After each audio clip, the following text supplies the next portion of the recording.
Taiwan ने मुंबई में अपना नया ट्रेड ऑफिस खोलने का ऐलान किया है। भारत में ताइवान का ये तीसरा ऑफिस होगा। दिल्ली और चेन्नई में पहले से ही ताइवान के ऐसे ऑफिस मौजूद हैं। ताइवान के विदेश मंत्रालय ने बयान जारी कर कहा है कि मुंबई में Taipei economic and culture centre यानी TICC खोला जाएगा। इसे ताइवान के कूटनीतिक कदम के रूप में देखा जा रहा है। ताइवान और भारत के बीच राजनयिक संबंध नहीं है, क्योंकि भारत चीन की वन चाइना पॉलिसी को मानता है। इसलिए ताइवान ने भारत में व्यापार करने के लिए Taipei economic and culture centre खोला है। दूतावास ना होने की सूरत में ये सेंटर ही ताइवान के दूतावास की तरह काम करते हैं।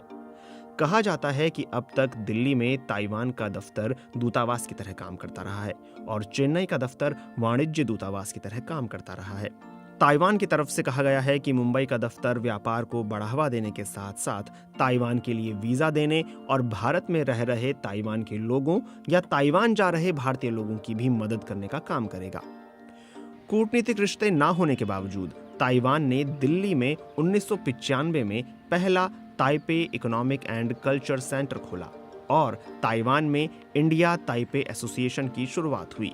साल 2012 में दूसरा सेंटर चेन्नई में खोला गया और इसके बाद दक्षिण भारत में ताइवान का निवेश बढ़ा। ताइवान को चीन अपना हिस्सा मानता है।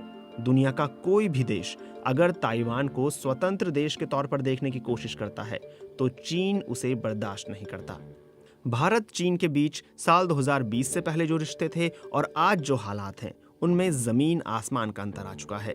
साल 2018 और 2019 में प्रधानमंत्री नरेंद्र मोदी और चीन के राष्ट्रपति शी जिनपिंग के बीच अनौपचारिक मुलाकात वुहान और महाबलीपुरम में हुई थी।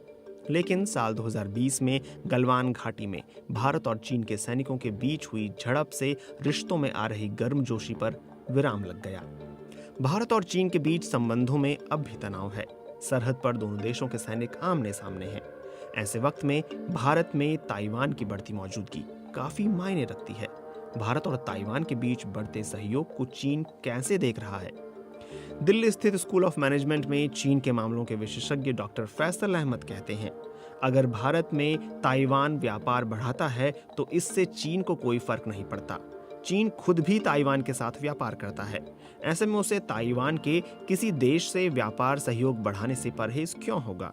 डॉक्टर अहमद कहते हैं कि भारत व्यापार के मामले में चीन पर बहुत निर्भर है। ऐसे में वो ऐसा कोई कदम नहीं उठाएगा जिससे उसे बड़ा नुकसान हो जाए।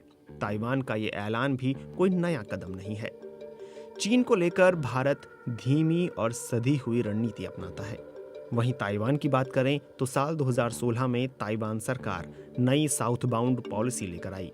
इसका उद्देश्य ताइवान का दक्षिण एशियाई देशों, दक्षिण पूर्वी एशियाई देशों के साथ साझेदारी बढ़ाना और आर्थिक रूप से खुद को मजबूत करना है। दरअसल ताइवान चीन के बेल्ट एंड रोड इनिशिएटिव को खारिज करता है और अपनी अर्थव्यवस्था को अपनी शर्तों पर विकसित करने के लिए उसने अपनी रणनीति बनाई है।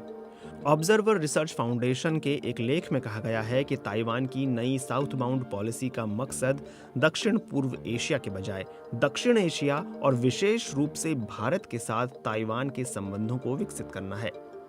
भारत और ताइवान के बीच व्यापार की बात करें तो दोनों देशों के बीच साल 2021 तक के आंकड़ों के मुताबिक लगभग $7 अरब का व्यापार है।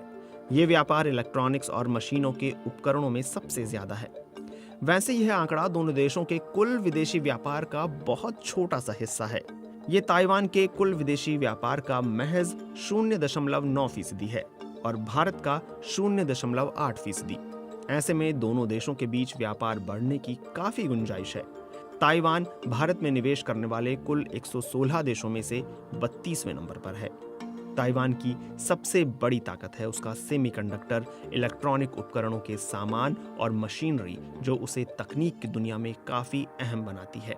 सेमीकंडक्टर के कुल वैश्विक बाजार के 65% हिस्से का प्रोडक्शन अकेले ताइवान करता है।